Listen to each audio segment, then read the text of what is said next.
27 জন স্ত্রী থাকা পরেও তিনি গুরুপত্নীর প্রতি আকৃষ্ট হন, দৃষ্টি দেন। যখনই দৃষ্টি দেন গুরুদেব জানতে পেরে তাকে অভিশাপ দেন। কি অভিশাপ দিয়েছিলেন? না, তোমার ক্ষয়রোগ হবে, অর্থাৎ তুমি এক একদিনে এক একটি কলা তোমার ক্ষয় হতে হতে একদিন তোমার এই 16 কলা শেষ হয়ে যাবে, মানে তুমি মারা যাবে। এই অভিশাপ পাওয়ার পর গুরুদেবের অভিশাপ ব্যর্থ হয় না বাবা। দিনের পর দিন যাচ্ছে আর একটা একটা করে কলা ক্ষয় হতে শুরু হচ্ছে।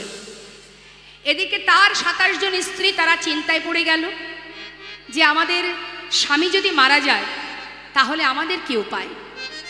এই 27 জন স্ত্রী তারা চিন্তায় নিজের এই বিপদ থেকে মুক্তির উদ্ধারের জন্য, মুক্তির পথ তারা সবাই মিলে কি করলেন, কিভাবে মুক্তি পাবো সেই মুক্তির পথ খুঁজতে শুরু করলেন।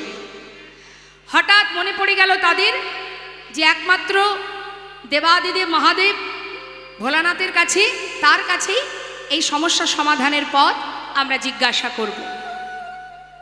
তো 27 জন স্ত্রী, যাদের বড় দিদি হচ্ছে মা পার্বতী, 27 জন বোন, তাদের দিদি হলো পার্বতী।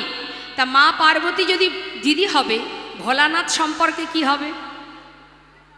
জামাইবাবু মহাদেব কৈলাসে বসে বসে ধ্যান করছে, সেই সময় 27 জন শালি গিয়ে উপস্থিত কৈলাসে। ভোলানাথ নিরিবিলি নির্জন জায়গা পেয়ে মনের আনন্দে ধ্যানে মগ্ন, সেখানেও শান্তি নেই। শালিরা গিয়ে হাজির, জামাইবাবু,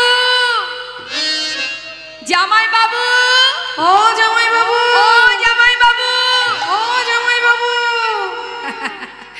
ভোলানাথের ধ্যান ভেঙে গেছে, সর্বনাশ। এত চিৎকার, এতজনে চিৎকার করছে জামাইবাবু জামাইবাবু বলে। এত শালি আছে আমার, জানতাম না তো। হ্যাঁ, ভেবেছিলাম নির্জন জায়গা কৈলাস, এই পর্বতের মাথায় বসে ধ্যানে মগ্ন, এখানে বোধহয় কেউ আমাকে জ্বালাতন করবে না। এখানেও শান্তি নেই। হ্যাঁ, নিশ্চয়ই কোনো বিপদে পড়েছে শালি। হ্যাঁ, তা কি হয়েছে? দল বেঁধে সবাই এসে করজোড়ে বলে উঠলেন বিপদে পড়েছে। ভোলানাথ বললেন, সে তো দেখেই বুঝতে পারছি। তা কি বিপদ? স্বামী প্রাণ হারাতে বসেছে, তাই বিপদে পড়ে এসেছি, কি করে স্বামীর প্রাণ রক্ষা করব। আচ্ছা, তাই এটাই সমস্যা। তা যতই হোক সম্পর্কে শালির বিপদ তো উদ্ধার করতেই হবে আমাকে, শালি বলে কথা। তা তোমার স্বামীর যদি একটা কলাও বেঁচে থাকে, আমার মাথায় যে গঙ্গা আছে জটার মধ্যে, ওই গঙ্গার ভিতরে রেখে যাও। আর যার কারণে তোমার স্বামী প্রাণ হারাতে বসেছে, তার কাছে তোমরা সবাই গিয়ে তার চরণ ধরে কাঁদতে থাকো, দেখো কোনো মুক্তির পথ খুঁজে পাও কিনা। সঙ্গে সঙ্গে তার স্বামীর একটা কলা বেঁচে ছিল, তাড়াতাড়ি করে সেই কলাটি ভোলানাথের জটার মধ্যে রেখে দিল। দিয়ে ওই 27 জন স্ত্রী তারা সবাই চলে গেল সেই গুরুদেব, গুরু বৃহস্পতির কাছে। এখন গুরুদেবের কাছে গিয়ে যখন চরণ ধরে কাঁদছে মা, গুরুদেবের কাছে গিয়ে বলছে, গুরুদেব বলছে, দেখো তোমরা এসেছো আমার কাছে, তোমাদের তো কোনো অপরাধ নয়। গুরুদেব, স্বামী মারা গেলে পতিকে হারিয়ে আমরা এতগুলো বোন, কে আমাদের মান মর্যাদা রাখবে, কে সম্মান করবে, কার আশ্রয় নেব আমরা, কে রক্ষা করবে আমাদের অপরাধ? আমাদের এই অপরাধের ভাগিদার করবেন না, আমাদের বিপদ থেকে মুক্তি করুন গুরুদেব। গুরুদেব বললেন, যদি একটা কলাও বেঁচে থাকতো তাহলে আমি কোনো উপায় দেখতাম, কি করা যায়। আর তো কোনো কলা বেঁচে নেই, এখন আর বলেই বা কী হবে। গুরুদেব আপনি তো বলুন, যদি বেঁচে থাকে স্বামীকে ফিরে তো পাবো। বেশ, যদি একটি কলাও বেঁচে থাকে, ওই কলাটি নিয়ে সৌমতীর্থে যে নদী আছে, ওই নদীতে যদি স্নান করাতে পারো, তবেই তোমার পতির পুনরায় আবার পূর্ণজ্যোতি ফিরে পাবে। সঙ্গে সঙ্গে সেই একটি কলা মহাদেবের মাথা থেকে নিয়ে চলে গেল, সেই নদীতে স্নান করানো মাত্রই আবার পূর্ণজ্যোতি ফিরে পেলেন।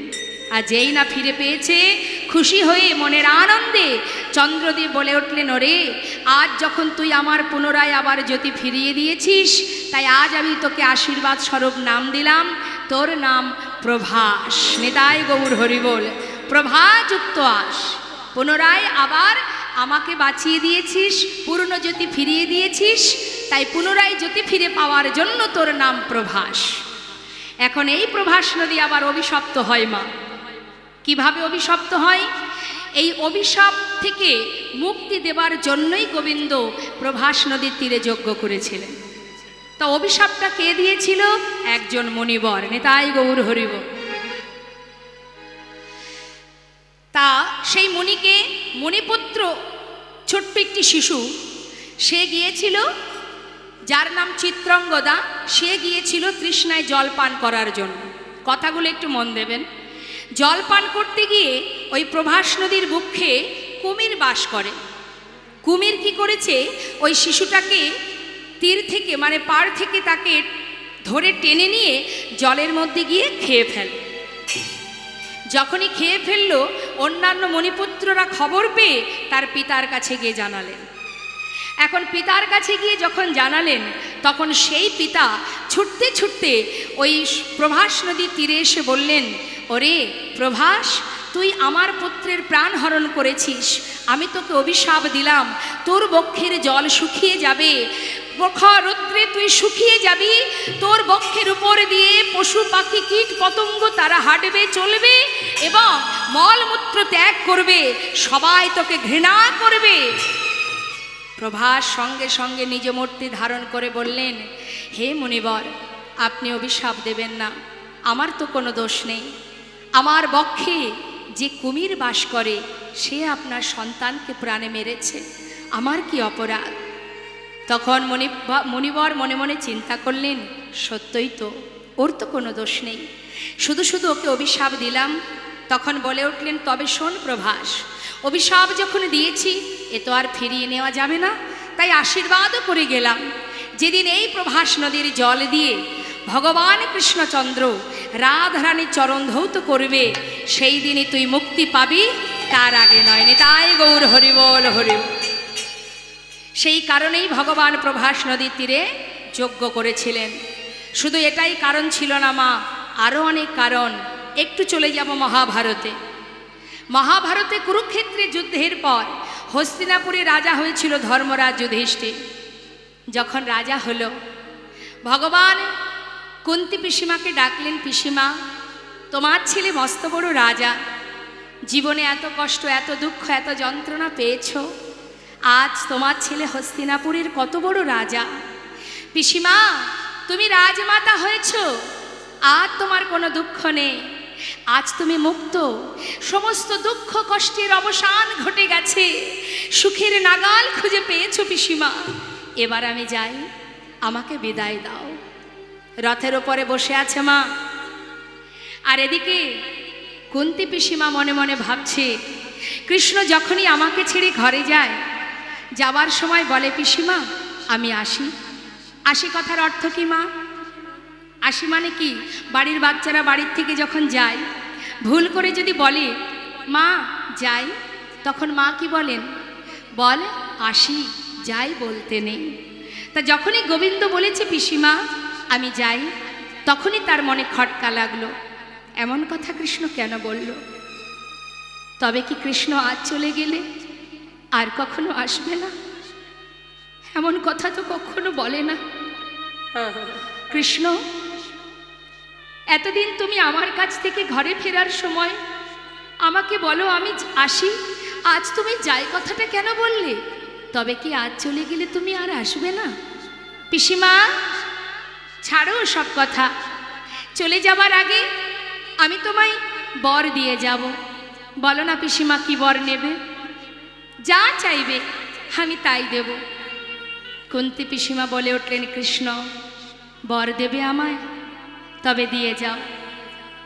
জীবনে এতদিন দুঃখ ছিল, কষ্ট ছিল, যন্ত্রণা ছিল, বেদনা ছিল, এত কষ্ট এত দুঃখ পেয়েছি, 5 পুত্রকে নিয়ে বনে বনে জীবন কাটিয়েছি, জীবনে এত যন্ত্রণা সহ্য করেছি, কিন্তু আনন্দ কি জানো? কোনোদিন তুমি আমায় ছেড়ে কোথাও যাওনি। আজ যেই ছেলে রাজা হয়েছে, সুখের নাগাল পেয়েছি, সেই তুমি আমাদের ছেড়ে চলে যেতে চাইছো। কৃষ্ণ, যদি দিতেই চাও বর, তবে এই বর দিয়ে যাও। জীবনে আর কটা দিন পৃথিবীতে যদি থাকি, যে কদিন এই পৃথিবীতে থাকবো, আর যে কদিন বাঁচব, জগতে যত কষ্ট দুঃখ যন্ত্রণা আছে, যত বেদনা আছে, সবটুকু তুমি আমায় দিয়ে যাও। এতটুকু সুখ যেন জীবনে না থাকে, কারণ সুখ পেলে তোমায় হারাতে হবে। হরিবল হরিবল। যে সুখের মধ্যে কৃষ্ণ নেই, সে সুখের কোনো মূল্য নেই। কি হবে ওই সোনার সিংহাসন, যে সিংহাসনে বসলে কৃষ্ণ হারা হতে হয়? পাশে ভীম দাঁড়িয়ে আছে। মা, জীবনে এত কষ্ট পেলে, এত যন্ত্রণা পেলে, তোমার কি স্বাদ মেটেনি মা? সবে মাত্র দাদা রাজা হলো, আবার তুমি দুঃখ চাইছো কেন?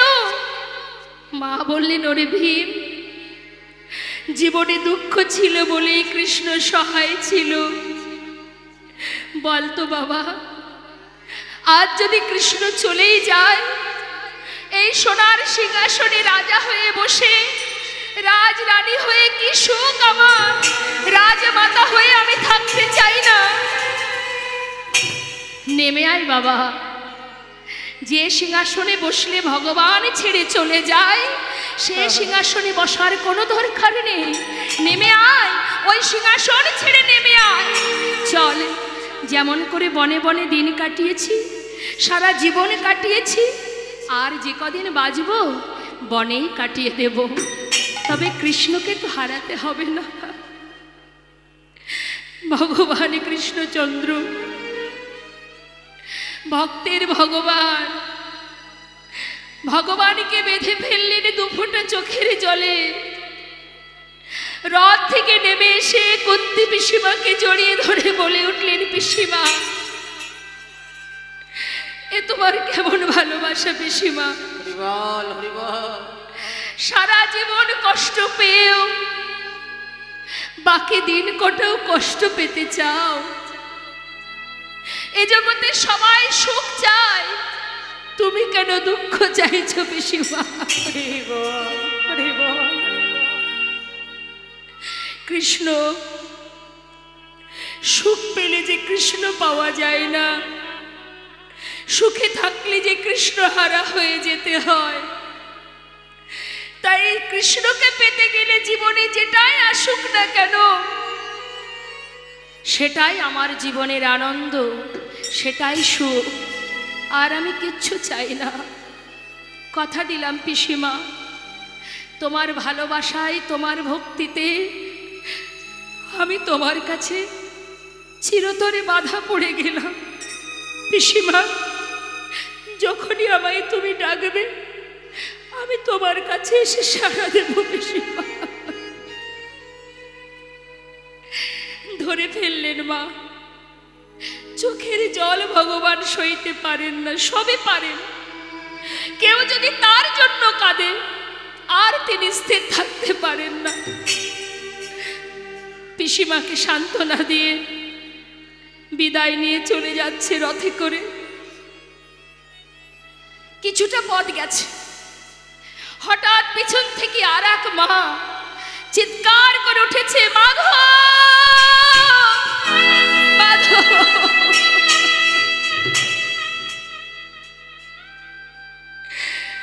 একটু দাঁড়াও মাধব, একটু দাঁড়াও। হরিবল হরিবল। একবার আমার দিকে চেয়ে দেখো, আমি কে?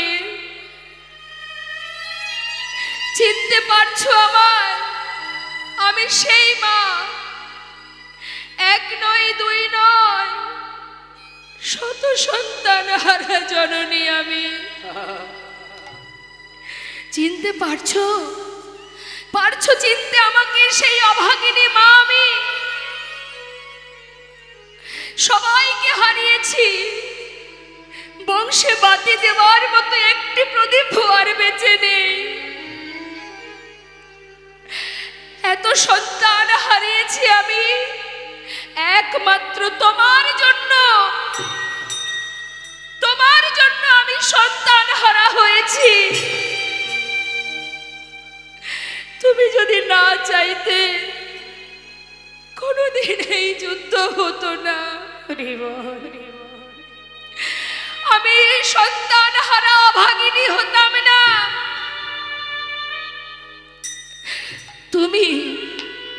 তুমিই করেছো, তুমি অভাগিনী করেছো, আমাকে কাঙালিনী করেছো তুমি, আমার সন্তানকে মেরেছো তুমি।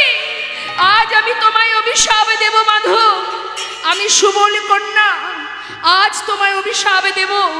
আমার কুরু বংশ যেমন তুমি ধ্বংস করে দিয়েছো, তোমার যদু বংশ সব ধ্বংস হয়ে যাবে, একটা দ্বীপও বেঁচে থাকবে না, তোমার মৃত্যু হবে।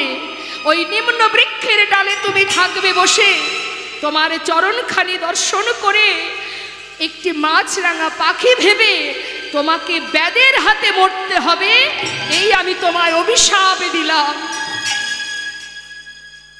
অভিশাপ দেওয়া মাত্রই মাতা গান্ধারী ভূমিতে মূর্ছা গেল। সবাই এসে মাতা গান্ধারীকে তুলে ধরে বললেন, মা তুমি কি অভিশাপ করলে? মাধবকে অভিশাপ দিও না, তুমি অভিশাপ ফিরিয়ে নাও মা, ফিরিয়ে নাও। ভগবান কৃষ্ণ রথ থেকে নেমে এলেন, এসে বললেন, তোমরা সকলে শান্ত হও, মায়ের তো কোনো দোষ নেই, তোমরা মাকে কেউ বাধা দিও না, বলতে দাও। শুনে রাখো, কুরুক্ষেত্রের মাঠে জয়ের আনন্দ যেমন আমি পেয়েছি, তেমন যারা পরাজিত হয়েছে সেই পরাজয়ের যন্ত্রণাটাও আমি পেয়েছি। সমস্ত মায়ের আশীর্বাদ যেমন মাথায় পেয়েছি, তেমন যে সকল মায়েরা আমাকে অভিশাপ দিচ্ছে, আমি সকল অভিশাপও মাথায় নিতে চাই। মা, তোমার কথাই সত্য হবে, তুমি যা বলেছ আমি মাথা পেতে নিলাম, আমায় তুমি ক্ষমা করো মাধব, আমি যে জ্ঞান শূন্য হয়ে গেছি, আমি যে কি বলেছি আমি নিজেই জানি না, আমায় তুমি ক্ষমা করো মাধব, ক্ষমা করো।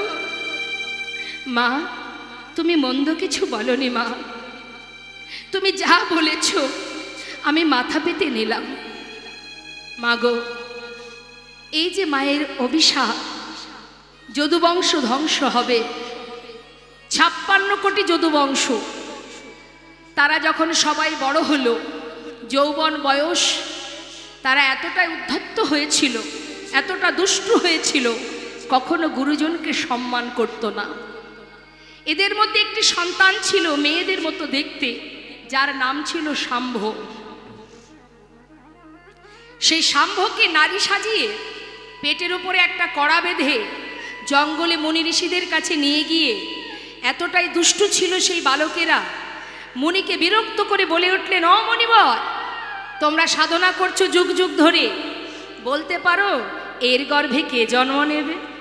মুনি ঋষিরা সাধনায় মগ্ন মা, বারবার বিরক্ত করছে তো, তাদের এমনই কঠিন সাধনা, এমনই তাদের তপস্যা, তারা কিন্তু ভূত ভবিষ্যৎ বর্তমান বলতে পারত, কিন্তু বারবার বিরক্ত করছে বলে বলে উঠলেন, তবে শোন বালক, তোরা যদি ঘরে ফিরে যাস আমি কিছু বলবো না, আর যদি এইভাবে বিরক্ত করতে থাকিস তবে শুনে নে, এর গর্ভে যে সন্তান বা যেই জন্ম হবে তার হাত দিয়ে তোদের এই 56 কোটি যদুবংশ ধ্বংস হয়ে যাবে।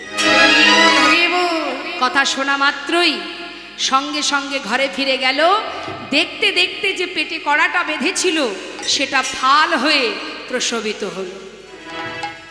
সেই ফালটা নিয়ে গোবিন্দের কাছে গেলেন। ভগবান বললেন, বালক, এক কাজ করো, ওই প্রভাস নদীর তীরে যে পাথর আছে, পাথরে ফালটাকে ঘষে ঘষে শেষ করে দাও। সমস্ত বালকরা সেই পাথরটা নিয়ে সেই প্রভাস নদীর তীরে গিয়ে সেটাকে ঘষতে শুরু করলেন। ঘষতে ঘষতে যখন আর এতটুকু বাকি আছে, যত ঘষছে মা তত ফেনা বাহির হচ্ছে, আর ফেনাগুলো নদীর ধার বরাবর যাচ্ছে, আর ওই ফেনা থেকে নদীর ধারে ধারে নল খাগড়ার গাছ তৈরি হচ্ছে। আর অবশেষে যেটুকু বাকি ছিল, চিন্তা করছি এটুকু দিয়ে কি আর হবে, সেটাকে হাতে করে নিয়ে ওই প্রভাস নদীর জলের মাঝে ছুঁড়ে ফেলে দিল। আর সেই ফালটা খেলো কে? রাঘব বোয়াল বলে একটি মাছ। এদিকে যারা মাছ ধরে ধীবর, তারা মাছ ধরতে গিয়ে জালের মধ্যে সেই রাঘব বোয়ালকে পেয়ে যায়। তীরে তুলে সেটাকে কর্তন করা মাত্রই সেই ফালটা আবার পেটের থেকে বাইরে বেরিয়ে আসে। এখন ধীবরের আর ফাল দিয়ে কি করবে? সেই ফালটাকে হাতে করে নিয়ে একটা জঙ্গলে ছুঁড়ে ফেলে দেয়। আর সেই জঙ্গল থেকে কুড়িয়ে পায় জরা নামের এক ব্যাধ। নিতাই গৌর হরি বল। কিভাবে দেখুন লীলা হচ্ছে মা পরপর। এবার ওই যে বাবা জরা নামের ব্যাধ, এই ব্যাধটিকে ইনি হচ্ছেন রাম অবতারে বালির পুত্র অঙ্গদ। বালিকে যখন হত্যা করেছিলেন রামচন্দ্র, মা সীতাকে উদ্ধার করার জন্য পিছন থেকে তীর মেরেছিলেন। ক্ষত্রিয় যারা হয় তারা যুদ্ধ ছাড়া কখনো অস্ত্র ধারণ করতে পারে না, অস্ত্র প্রচার করতে পারে না, কিন্তু ক্ষত্রিয় হয়েও তারা যুদ্ধ না করে বিনা যুদ্ধে পিছন থেকে তীর মেরে হত্যা করেছিল বলেই অঙ্গদ অর্থাৎ বালির পুত্র যে অঙ্গদ, সে কিন্তু জানতো না যে তার পিতাকে কে মেরেছে। কিন্তু মা সীতাকে উদ্ধার করার জন্য ওই ছোট্ট অঙ্গদ প্রভুকে অনেকভাবে সহযোগিতা করেন। প্রভু খুশি হয়ে বলেছিল, অঙ্গদ তুমি এমনভাবে আমাকে উপকৃত করেছো, আমি তোমার সেবায় সন্তুষ্ট। বলো তুমি কি বর চাও, যা চাইবে আমি তাই দেব। করজোড়ে বলেছিল, দয়াময় যদি তুমি আমায় বর দিতেই চাও তবে এই বর দাও, যে বিনা যুদ্ধে আমার পিতাকে পিছন থেকে তীর মেরে হত্যা করেছে, আমিও তাকে তীর মেরে হত্যা করতে চাই। নিতাই গৌর হরি বল। ভগবান বললেন, তথাস্তু, তাই হবে, তোমার মনোবাঞ্ছা পূর্ণ হবে। সেই অঙ্গদই কিন্তু মা ব্যাধ, দাপর যুগে জরা নামের ব্যাধ। এখন সে তার কাজ কি? পাখি ধরা। সে প্রতিদিন বনে পাখি ধরে। হঠাৎ ওই জঙ্গলের মধ্যে ওই ফালটা পেয়ে মনে বড় আনন্দ। আহা, এত সুন্দর ফাল তীরের আগায় বিঁধে রেখেছে। চিন্তা করছে এটা দিয়ে যদি পাখি মারি অতি তাড়াতাড়ি আমি আমার কার্য সিদ্ধি করতে পারবো, পাখি মারতে সুবিধা হবে। তাই তীরের আগায় সেই ফালটা বিঁধে রেখেছে। ওই তীর দ্বারাই কিন্তু ভগবান কৃষ্ণ আমার প্রভাস নদীতে দিয়ে যজ্ঞ করবার পর যখন নিম্ন বৃক্ষের ডালে তিনি বসে থাকবেন আর এই চরণটা দুলবে, আর এদিকে জরা নামের ওই ব্যাগ মাছরাঙা পাখি ভেবে যেই না তীর মারবে, প্রভু আমার ভূমিতে পতিত হবেন। নিতাই গৌর হরি বল। আর 56 কোটি যদুবংশ ধ্বংস কি করে হবে? সবাই যাবে প্রভাস নদীর তীরে যজ্ঞের জন্য। সেখানে যাবার পর ওই নদীর ধারে তাদের মধ্যে প্রথমে হবে মুখে মুখে কথা কাটাকাটি, তারপরে হবে হাতাহাতি, হাতাহাতি হতে হতে মারামারি বাঁধবে, তারপরে হবে লাঠালাঠি। এখন লাঠি কোথায় পাবে? নদীর তীরে ওই যে নলখাগড়ার গাছগুলো আছে, যেটাকে ধরে মারবে সেই সেখানে মারা যাবে। নিতাই গৌর হরিবন। এইভাবে 56 কোটি যদুবংশ ধ্বংস হবে। সব কিছু সুব্যবস্থা হলো। করুণাময় গোবিন্দ আমার বৃন্দাবন ছেড়ে তিনি চলে গেলেন দ্বারকায়। নিতাই গৌর হরিবন। গুরুর কাছ থেকে, গুরু শান্তিপুনি মুনির আশ্রম থেকে তিনি রাজনীতি শিক্ষা লাভ করে তিনি বৃন্দাবন ছেড়ে চলে গেলেন দ্বারকায়। দ্বারকায় গিয়ে রাজা হয়ে আছে। আর এবার আমরা দেখব মা বৃন্দাবনে কৃষ্ণহারা হয়ে বৃন্দাবনের কি অবস্থা। আমরা পদাবলীর মধ্যে দিয়ে শুনব, ধৈর্য ধরে আস্বাদন করুন, খুব ভালো লাগবে। প্রেমময়ী রাধারানী বৃন্দাবনে কৃষ্ণহারা হয়ে ভাবে রাব এসে তিনি কৃষ্ণ বিরহিণী, তিনি কাঁদছেন। মাটির উপরে চোখের জল দিয়ে সেটাকে ভিজিয়ে তার উপরে কৃষ্ণের বদন অঙ্কন করছেন। তাই গৌর হরিব। ছবি আঁকছে মা। কেমন ভাবে? এখানে আছে নাকি ভালো চিত্র অঙ্কন করতে পারে এমন কেউ আছে? ছবি আঁকতে পারে এমন কেউ আছে এখানে?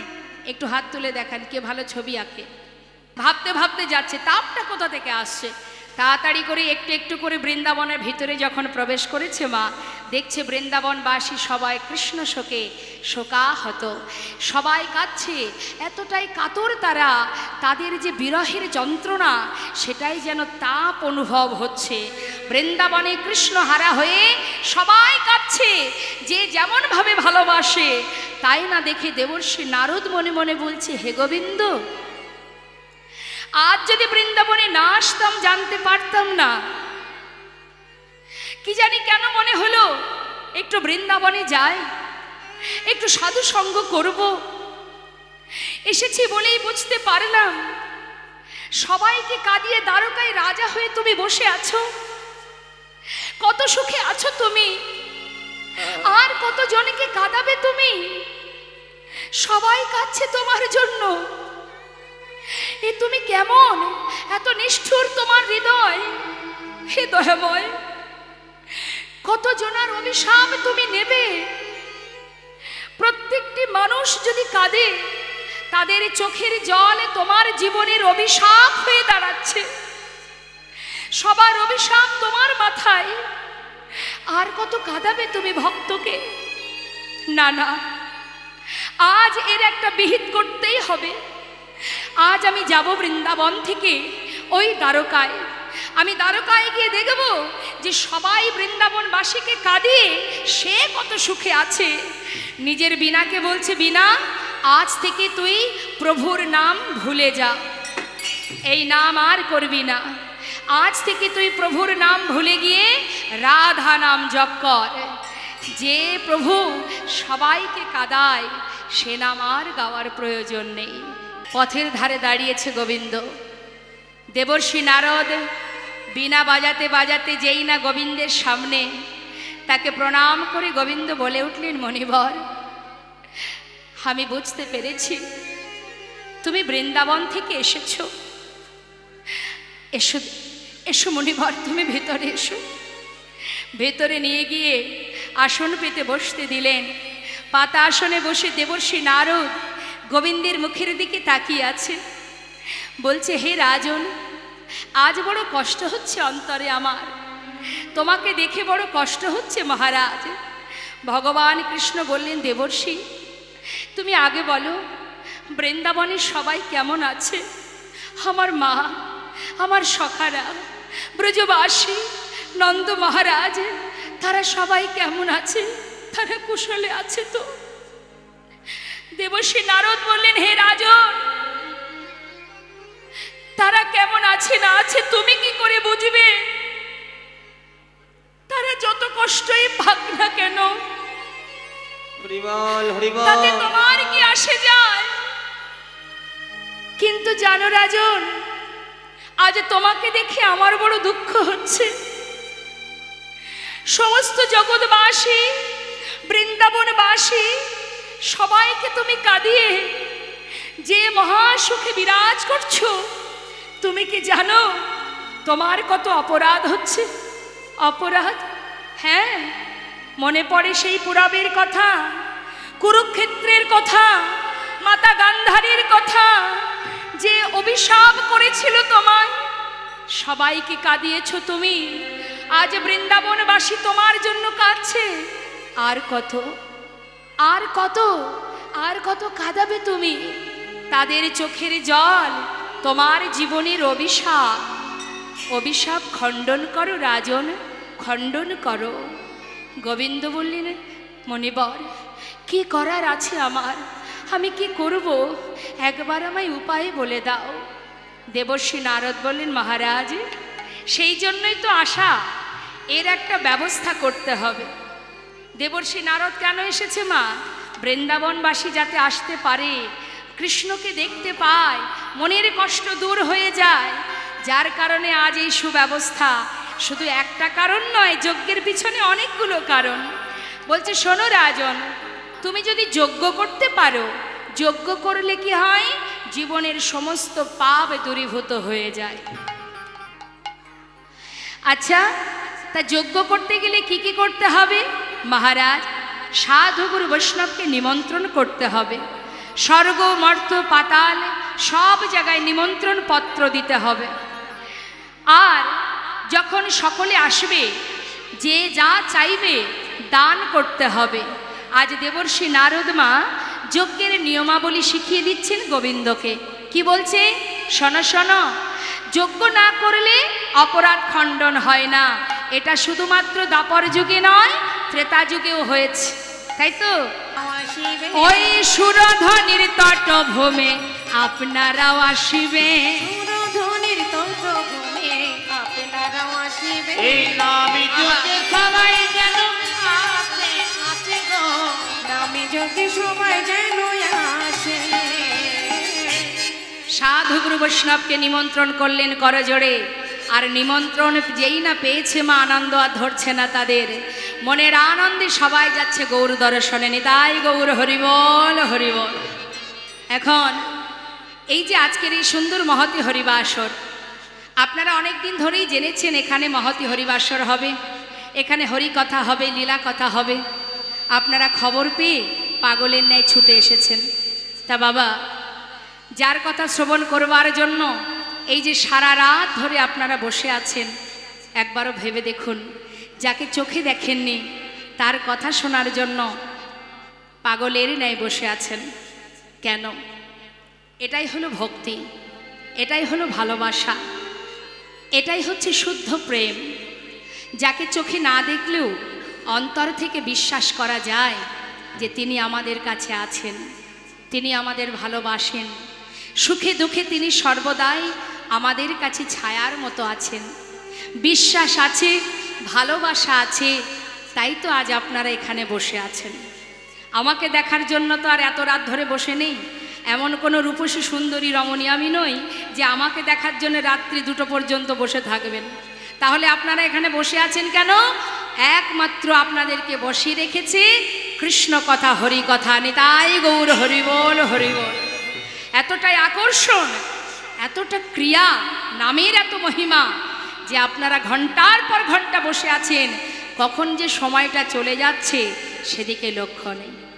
তাহলে মা, যার কথা শোনার জন্য আপনারা উদ্গ্রীব, যার কথা শোনার জন্য পাগল, সাক্ষাৎ যদি তাকে একবার চোখের সামনে দেখা যায়, যদি কোনো জীব একবার সেই ভাগ্যবান ভাগ্যবতী যদি করুণাময় গৌরহরিকে চোখে কেউ একবার দেখতে পায়, বলুন দেখি, সে কি আর ঘরে ফিরতে পারবে? এছাড় পৃথিবীতে মর্তধামে মায়ার সংসারে তার কি আর মন বসবে? বসবে না।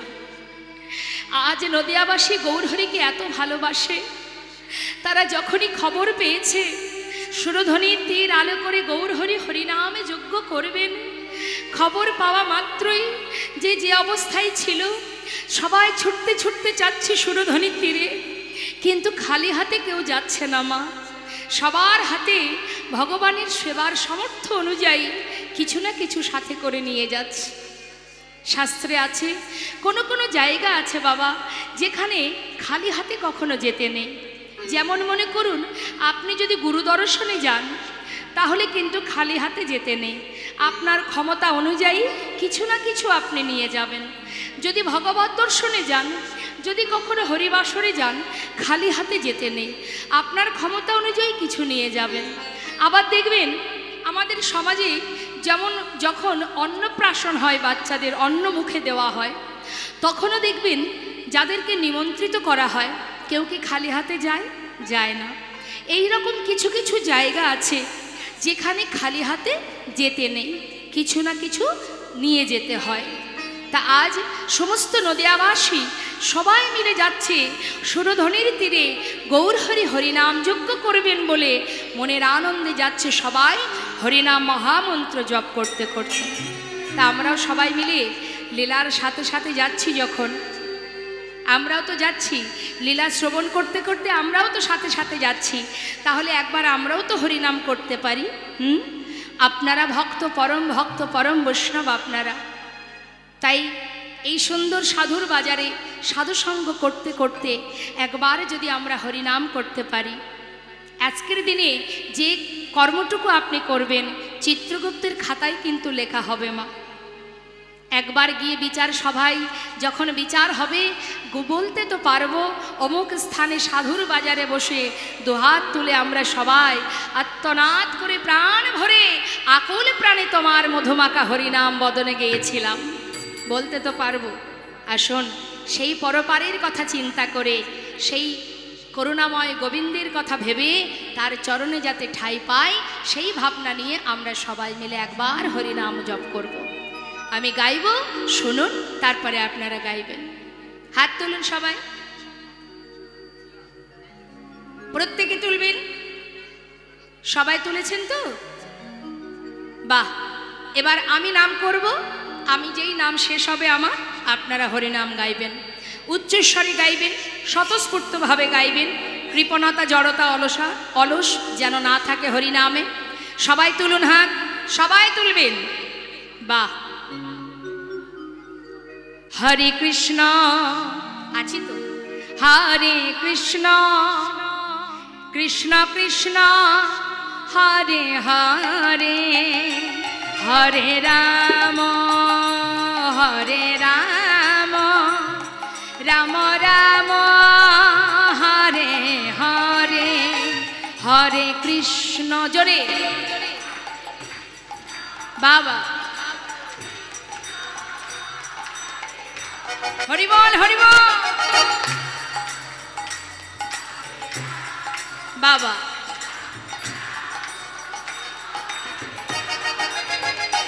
হরে কৃষ্ণ কৃষ্ণ কৃষ্ণ হরে হরে, হরে রাম রাম রাম হরে হরে। হাত তুলে হরে কৃষ্ণ।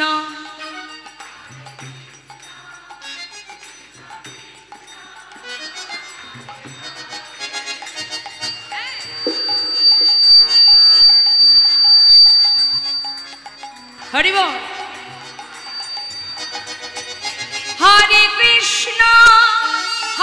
কৃষ্ণ কৃষ্ণ কৃষ্ণ হরে হরে, হরে রাম রাম রাম হরে হরে, হরে কৃষ্ণ। আহা, হরি বল হরি বল হরি বল, নিতাই গৌর হরি বল। বাহ। হরে কৃষ্ণ কৃষ্ণ কৃষ্ণ হরে হরে, হরে রাম রাম রাম হরে হরে, হরে কৃষ্ণ হরে কৃষ্ণ কৃষ্ণ কৃষ্ণ হরে হরে, হরে রাম রাম রাম হরে হরে, হরে কৃষ্ণ নিতাই গৌর হরি বল গৌর হরি বল হরি বল। হরে হরে রাম রাম রাম হরে হরে, হরে কৃষ্ণ কৃষ্ণ কৃষ্ণ হরে হরে, হরে রাম রাম রাম হরে হরে। হরিনাম মহামন্ত্র, রাধে শ্যাম রাধে রাধে। হরিনাম মহামন্ত্র আমাদের জীবনের শ্রেষ্ঠ মন্ত্র।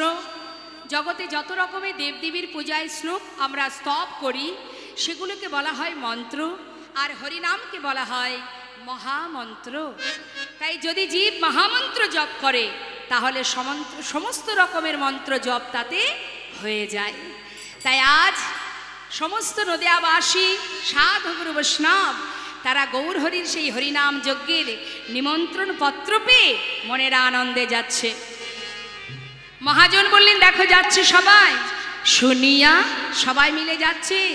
নিমন্ত্রণের পত্র পাইয়া আনন্দিত মন, নিমন্ত্রণের পত্র পাইয়া আনন্দিত মন, আজ সুরধনির তীরে আসি দিল দর্শন।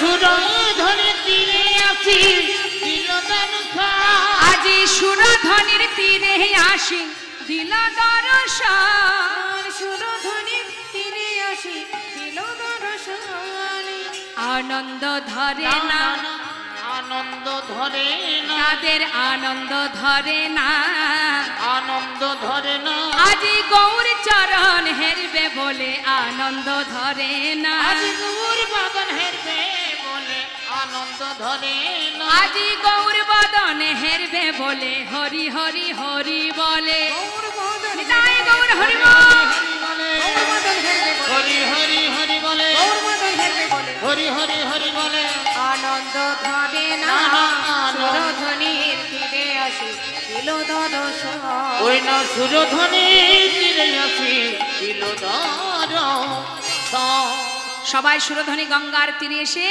গৌরহরির বদন পানে নয়ন দিয়ে আছে যে মহাজন এই পদাবলী লিখেছেন মা তিনি বলছেন কি নয়নে ভরে গড়ার সকলে হেরিল আজ বাসুদেব ঘোষে হেরে যেন প্রভাসী তীর্থ যে হইল বাসুদেব ঘোষ হে যেন প্রভাসিত যে হইল এই যে পদটা আপনারা শ্রবণ করলেন এই পদ যিনি লিখেছেন তিনি বলছেন যেন মনে হচ্ছে কি সুরধনির তীরে যেন মনে হচ্ছে যে এটা প্রভাস তীর্থ অর্থাৎ গোবিন্দ যেখানে যজ্ঞ করেছিলেন আজ মহাজন লীলার পাশে দাঁড়িয়ে বলছে যেন মনে হচ্ছে ভক্ত ভগবানের মেলন যেন মনে হচ্ছে দেখলে মনে হচ্ছে এটা প্রভাস তীর্থ নেতাই গৌর হরি বল হরি বল। এত সময় আমরা পদের মধ্যম দিয়ে গৌরচন্দ্রিকা শ্রবণ করলাম চলে যাব আমরা লীলা কথায় তা শুন আমরা লীলা শ্রবণে বৃন্দাবনে যাব বৃন্দাবনের সরকারকে রাধে রাধে তা চলুন আমরা সবাই মিলে বৃন্দাবনে রাজা রাধা নাম গাইব গাইতে গাইতে আমরা লীলায় প্রবেশ করব জয় রাধে শ্যাম রাধে রাধে রাধে হ্যাঁ বৃন্দাবন ধাম আচ্ছা अपार जपे जा राधे राधे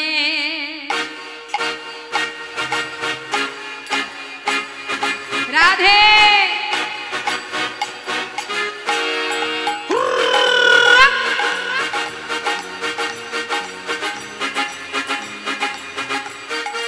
राधे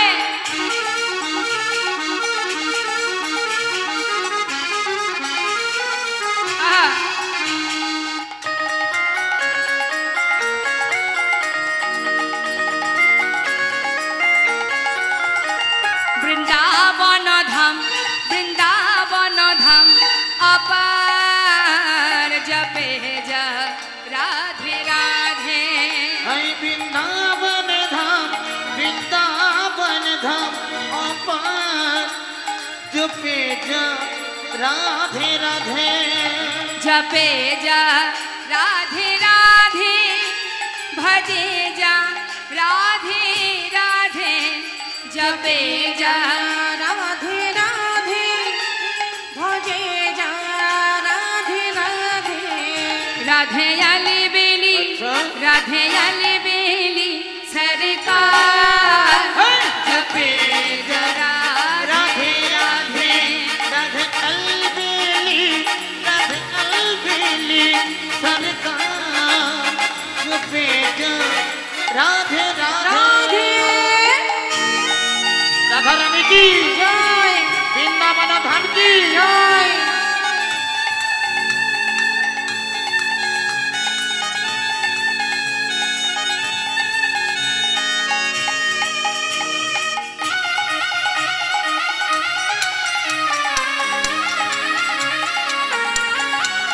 राधे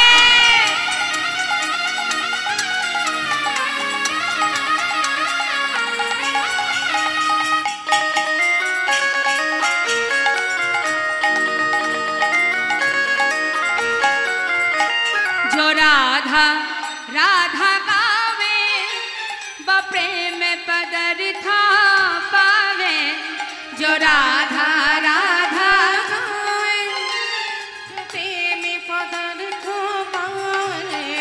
वो कहे जाए वो कहे जाए बेड़ा पार ओ जपे जा राधे राधे बकह जाए मेरा पार जपे जा राधे राधे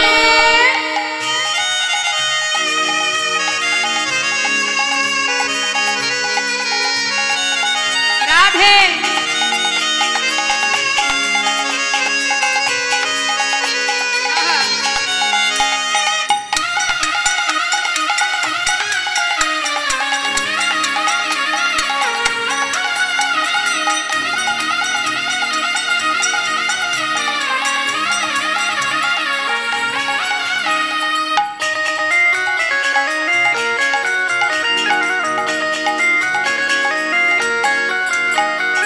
রাধা নামি না হত রসরাজ বেচার রত রাধা নামে না হতো রসরাজ বিচার রত নাহি হত अच्छा নাহি হত কৃষ্ণ অবতার ओ जपे जा राधे राधे नहीं हो तू ओ नहीं हो तू नहीं हो तू कृष्ण अवतार जपे जा राधे राधे বৃন্দাবন ধাম অপার जपे जा राधे राधे ভজে যা রাধে রাধে जपे जा राधे राधे ভজে যা রাধে রাধে बोलिए राधा रानी की वृंदावन धाम की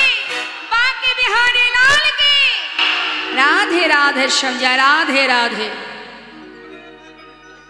মধুময় শ্রীধাম বৃন্দাবন ভগবান কৃষ্ণ প্রভাস নদীর তীরে যজ্ঞ করেছিলেন মা আস্তে আস্তে আস্তে কথা নয় তোমরা বসো ভাই বসো বসো কথা বলো না তা সেই হরিনাম যজ্ঞে আহা প্রভাস নদীর তীরে যে যজ্ঞ করেছিলেন কেন তিনি যজ্ঞ করেছিলেন সেটা আমাদের একটু জানতে হবে সবাই একটু স্থির হয়ে শান্ত মনে একটু আস্বাদন করুন ভগবান প্রভাস নদীর তীরে যজ্ঞ করেছিলেন এই প্রভাস নদীটা কোথায় গুজরাটে গুজরাটে সৌমতীর্থ বলে একটি জায়গা আছে যেখানে সোমনাথ অর্থাৎ দেবাদিদেব মহাদেব ভোলানাথের বিগ্রহ সেবা হয় তা সেই ভোলানাথের নাম হচ্ছে সোমনাথ সেই নামেই সেই জায়গাটির নাম হলো সৌমতীর্থ এখন এই সৌমতীর্থে একটা নদী আছে যার নাম প্রভাস তাই প্রভাসটা কে দিয়েছিল নামটা চন্দ্রদেব চাঁদ মামা চিনিস চাঁদ মামাকে হ্যাঁ আকাশে যে চাঁদ মামাকে দেখতে পাস ওই চাঁদ মামাই নামটা দিয়েছিল তা কিভাবে দিল মা শুনুন একটু চন্দ্রদেবের 27টি স্ত্রী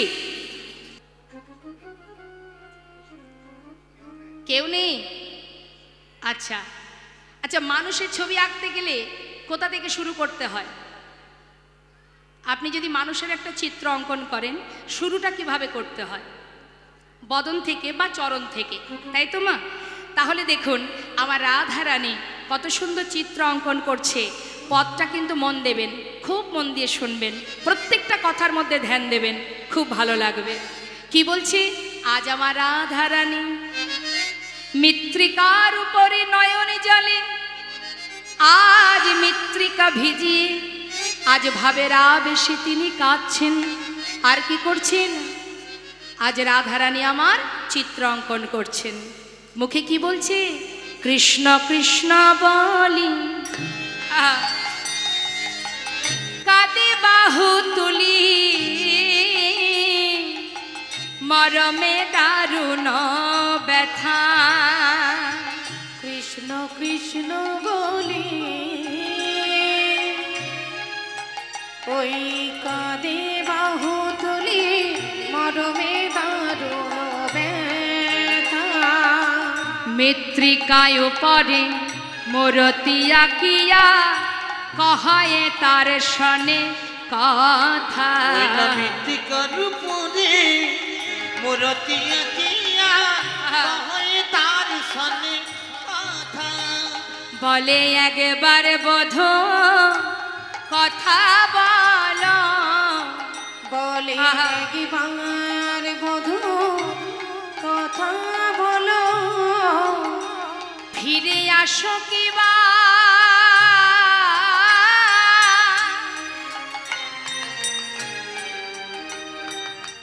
নাইবা আসো। একবার বধূ কথা বলো, ফিরে আসো কিবা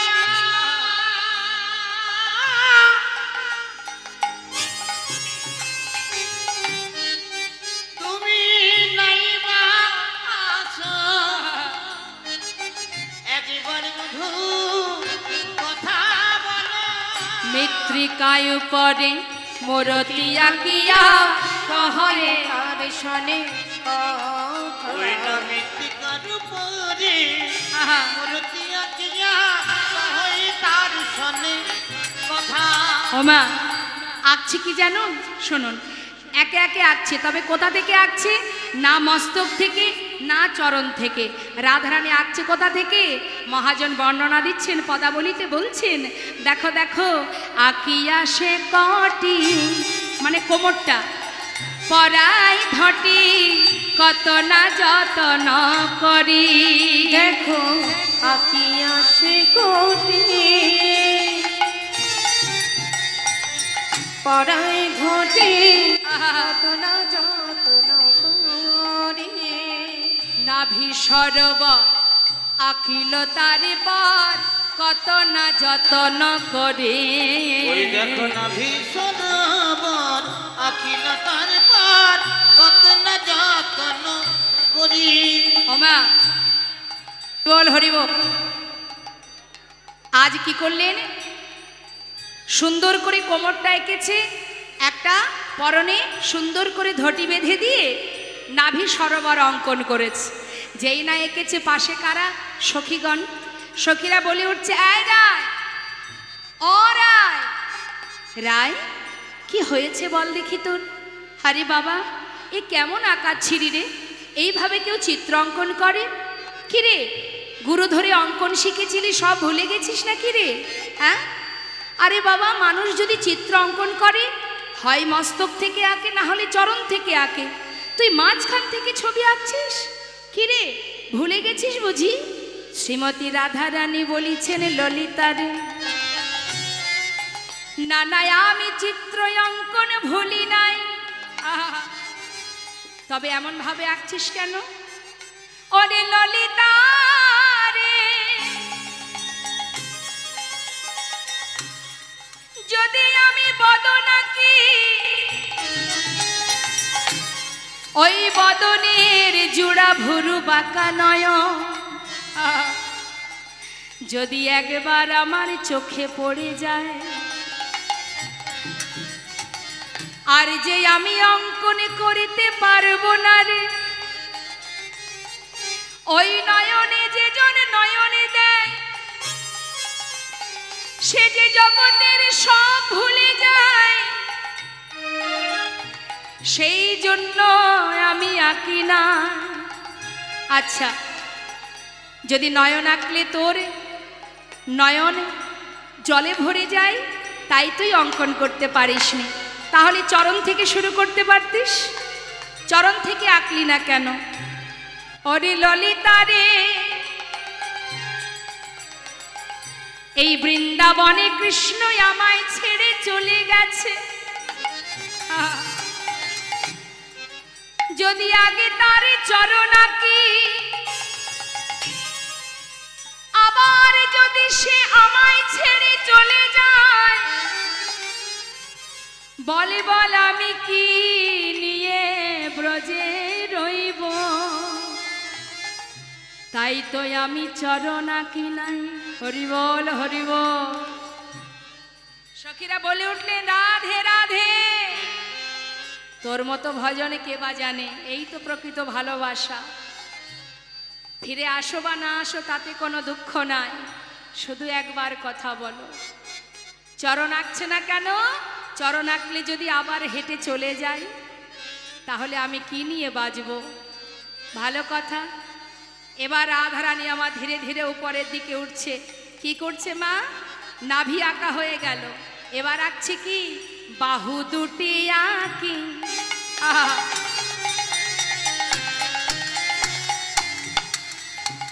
ছলো ছলো আঁখি বাঁশিটি দিল সেই করে। ওই না বাহু দুটি আঁকি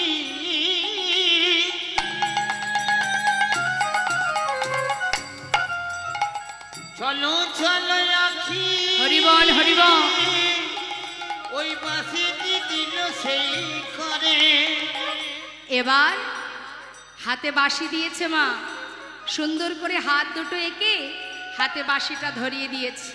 মানে বাঁশি অঙ্কন করবার পর রাধারানী ভাবের আবেশে বলিলেন, বধূ হে তেমনি করে একবার বাজাও বাঁশি।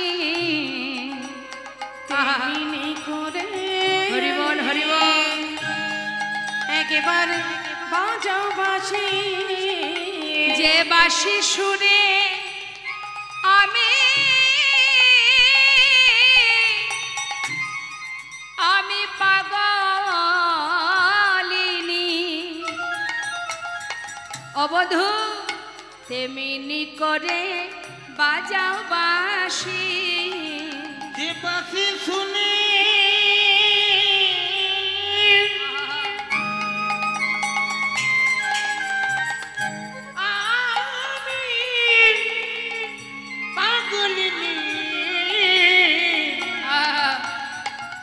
তেমনি করে একবার বাজাও শুনি। হাত আঁকা হলো, বাঁশি আঁকা হলো, রইল বাকি বদনটা। মহাজন বলছে, দেখো কণ্ঠ কুম্ভ কিবা। আমার গলাটা আঁকছে অনুপম সভা অগয়া কিল পরে পরে কণ্ঠ কুম্ভ কিবা। অনুপম শোভা দিল তারপরে পরে। গলা পর্যন্ত আঁকা হয়ে গেছে, বাকি আছে শ্রীবদনটা। রাধারানী দেরি না করে এবার সুন্দর করে বদন অঙ্কন করে সেই বদনের ওপরে নিজের বদনটা রেখেছে। মাটির উপরে বদন এঁকেছে মা, তার উপরে নিজের বদন রেখেছে। বদনটা রেখে বধূর বদন পানে নয়ন দিয়ে আর নিজেকে ধরে রাখতে পারছে না। সেই বদনের দিকে চেয়েছে, তার সেই মুখে মুখ দিয়ে আজ রাধারানী কাঁদছে। মুখে মুখ দিয়া কাঁদিয়া কাঁদিয়া কহে তার সনে কথা। মুখে মুখ দিয়া কাঁদিয়া কাঁদিয়া কহে তার সনে কথা। কহে যদুনা ওহে প্রাণনা দেখো হে রাধার ব্যথা। কহে যদুনা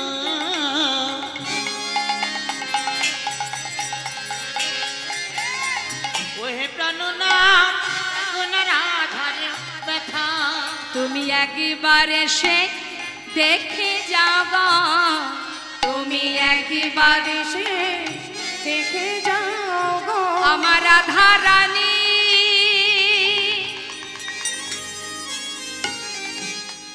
ও সে কেমন আছে, তুমি একবার এসে দেখে যাও গো আমাদের রাধারানী।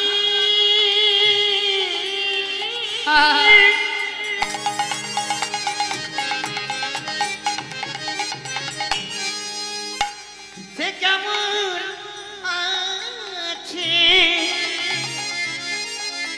তুমি একবার এসে দেখে যাও গো।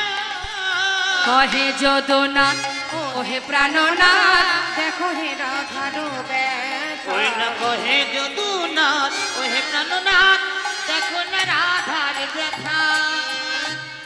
শ্রীমতী রাধারানী কাঁদছে, মাতা যশোমতী কাঁদছে, সখাগণ কাঁদছে, ব্রজ রাখালগণ কাঁদছে, গাভীগণ তৃণ সেবা করে না, এহনো দুরবস্থা বৃন্দাবনে। এদিকে হঠাৎ দেবর্ষি নারদের মনে হলো বহুদিন হয়েছে সাধু সঙ্গ করিনি, যাই দেখি একটু বৃন্দাবনে একটু সাধু সঙ্গ করে আসি। তাই মনের আনন্দে দেবর্ষি নারদ তিনি বীণা বাজাতে বাজাতে যাচ্ছে বৃন্দাবনের পথে। মহাজন বললেন, দেখো দেখো বিধির নন্দন আজি চিন্তা মনে মনে, বিধির নন্দন আজি চিন্তা মনে মনে,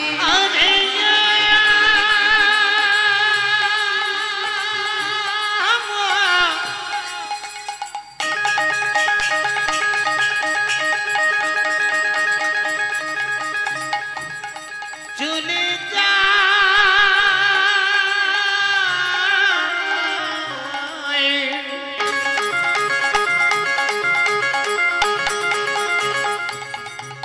ওই নারদী ঋষি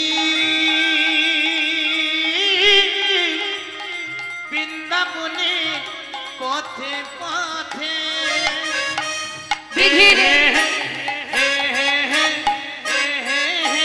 বিধির নন্দন আজি চিন্তা মনে মনে, কোথা রহু কৃষ্ণ ভক্ত হেরিব নয়নে, কোথা রহু কৃষ্ণ ভক্ত হেরিব নয়নে, কৃষ্ণ ভক্ত হেরিব নয়নে।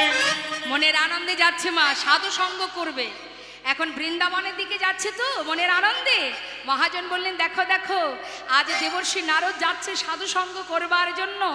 তা যাচ্ছে যখন কি হচ্ছে, এত চিন্ত দেবী ঋষি ঢেকিতে চড়িয়া, এত চিন্ত দেবী ঋষি ঢেকিতে চড়িয়া, এত চিন্ত দেবী ঋষি ঢেকিতে চড়িয়া,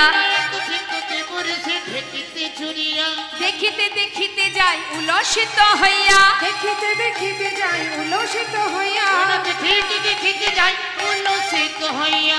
আনন্দ ধরে না, আনন্দ ধরে না, আনন্দ ধরে না, আনন্দ ধরে না, সাধু সঙ্গ পাবে বলে আনন্দ ধরে না, সাধু সঙ্গ করবে বলে আনন্দ ধরে না, ভক্ত সঙ্গ পাবে বলে আনন্দ ধরে না, ভক্ত সঙ্গ করবে বলে আনন্দ ধরে না। দেখিতে দেখিতে যাই উলসিত হইয়া, দেখিতে দেখিতে যাই উল্লসিত হইয়া, দেখিতে দেখিতে যাই উল্লসিত হইয়া। সাধু সঙ্গ করতে কার না ভালো লাগে। আপনারা যখন শুনেছিলেন এখানে যজ্ঞ হবে, কত ভক্তবৃন্দ আসবে, সাধু গুরু বৈষ্ণব আসবে, তাদের সঙ্গ পাওয়ার জন্য আপনারা যেমন ছুটে এসেছেন, নারদও যাচ্ছে বৃন্দাবনে সাধু সঙ্গ করবে। এখন চারিদিকে দেখতে দেখতে যাচ্ছে যে কোথায় আছে ভক্ত সঙ্গ, একটু সেখানে গিয়ে ভক্ত সঙ্গ করব, আলিঙ্গন করব। মনের আনন্দে যাচ্ছে, যত এগিয়ে যাচ্ছে বৃন্দাবনের দিকে তত কি হচ্ছে মা, একটা তাপ এসে তার গায়ে লাগছে। নিতাই গৌর হরিবল। এখন বৃন্দাবনের দিকে এগিয়ে যাচ্ছে কিন্তু একটা তাপ লাগছে গায়ে। কিসের তাপ?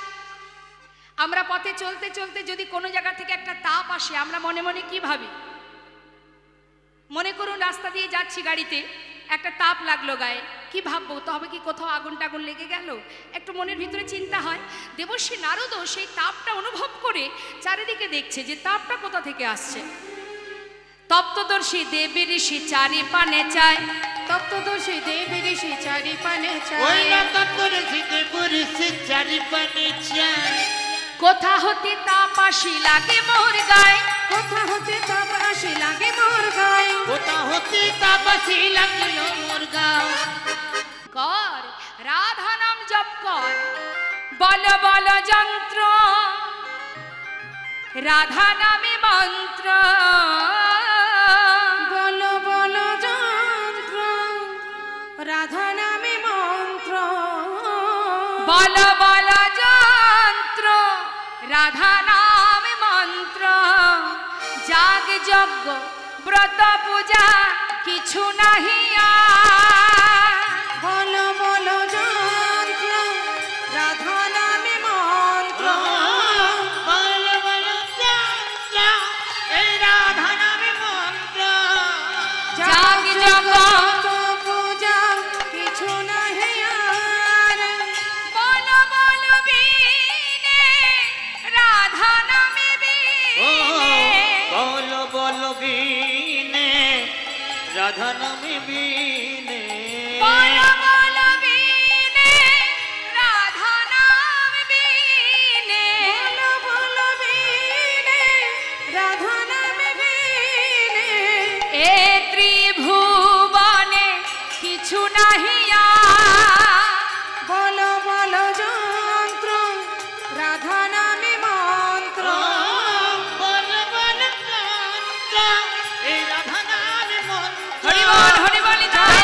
বলবো পূজা কিছু নাহি আরে বলো বলো জানতো রাধা নামে মন্ত্র জাগি যোগা মত পূজা কিছু নাহি দেবশ্রী নারদ কি করলেন মা? দেরি না করে বিনাতে রাধা নাম গাইতে গাইতে এবার বৃন্দাবন থেকে যাচ্ছে দ্বারকায়। কিন্তু দ্বারকাবাসী তারা কিন্তু রাধা নাম জানে না, কেউই জানে না।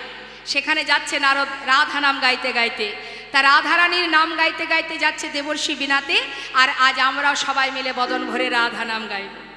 আমরা তো যাচ্ছি, আমরাও গিয়ে দেখব গোবিন্দ কত সুখে আছে দ্বারকায় রাজা হয়ে। চলুন একবার সবাই মিলে যাই দ্বারকায়। আমরা দেহটা এখানে থাকবে, আমাদের মনটা নিয়ে যাব সেই দ্বারকায় রাধা নাম গাইতে গাইতে। একবার সবাই মিলে প্রাণ ভরে দুবাহু তুলে সবাই একসাথে গাইব। হাত তুলুন, সবাই তুলুন, জোরে জোরে গাইবেন। রাধে রাধে রাধে রাধে রাধে রাধে রাধে বল, রাধে রাধে রাধে রাধে রাধে রাধে বল, রাধে রাধে রাধে রাধে রাধে রাধে বল, রাধে রাধে রাধে রাধে রাধে রাধে বল, বলো রাধে রাধে রাধে রাধে রাধে রাধে রাধে রাধে রাধে রাধে রাধে রাধে রাধে রাধে রাধে রাধে রাধে রাধে বল, রাধে রাধে রাধে রাধে রাধে রাধে বল, রাধে রাধে রাধে রাধে রাধে রাধে বল, রাধে রাধে রাধে রাধে রাধে রাধে বল, হে রাধে রাধে রাধে রাধে রাধে রাধে রাধে একবার উলুধ্বনি রাধা রানী কি রাধে রাধে বল, রাধে রাধে রাধে রাধে রাধে রাধে বল, রাধে রাধে রাধে রাধে রাধে সবাই মিলে রাধে একসঙ্গে বৃন্দাবন কি, রাধে রাধে সবাই মিলে। হ্যাঁ, আমি এক একটা জায়গার নাম বলবো আর আপনারা জোরে জোরে বলবেন, কেমন? বৃন্দাবন কি, যমুনা মাই কি, রাধা কুণ্ড কি, শ্যাম কুণ্ড কি, গোবিন্দ কুণ্ড কি, বিলাস বন কি, মধুবন কি, निधुबन की, आगे पीछे दाहिने बाएं, बोल बोल में ऊपर नीचे, तमल बन की, तम्र बन की, केशी घाट की, बंशी बाट की, मोहन बन की, माधवी बन की, लौह बन की, भंडी बन की।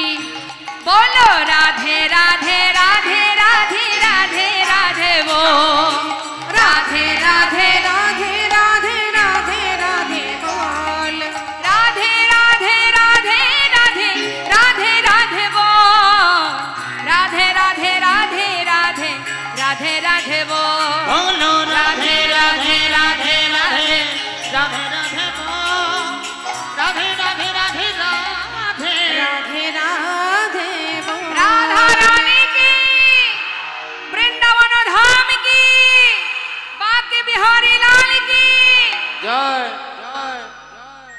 এখন রাধা নাম যে নাম কখনো দ্বারকায় হয়নি, আজ দেবর্ষী নারদ বিনাতে রাধা নাম গাইতে গাইতে যাচ্ছে। যে নাম শ্রবণ করলে ভগবান রাধা, এই যে দুটো শব্দ মা, দুটো অক্ষর, এই রা শব্দটা যদি কেউ কোনো ভক্ত উচ্চারণ করে, এই রা শব্দ উচ্চারণ করা মাত্রই গোবিন্দ স্থির হয়ে যায়। আর ধা শব্দটা উচ্চারণ করা মাত্রই সেই ভক্তের পাচু পাচু তিনি ধেয়ে যান। তাই গৌর হরি বল। এখন এই রাধা রাধা বলতে বলতে নারদ যখন দ্বারকায় একেবারে রাজপ্রাসাদের পাশ দিয়ে যাচ্ছে, ভগবান আর সিংহাসনে বসে থাকতে পারছেন না। চিৎকার করে সিংহাসন থেকে নেমে পথের ধারে এসে বলে উঠলেন, ওরে কৃষ্ণ রে, রাধানা কে শোনালো রে, কে শোনালো রে রাধানা, কে শোনালো রে রাধানা কে শোনালো রে, রাধানা কে শোনালো রে,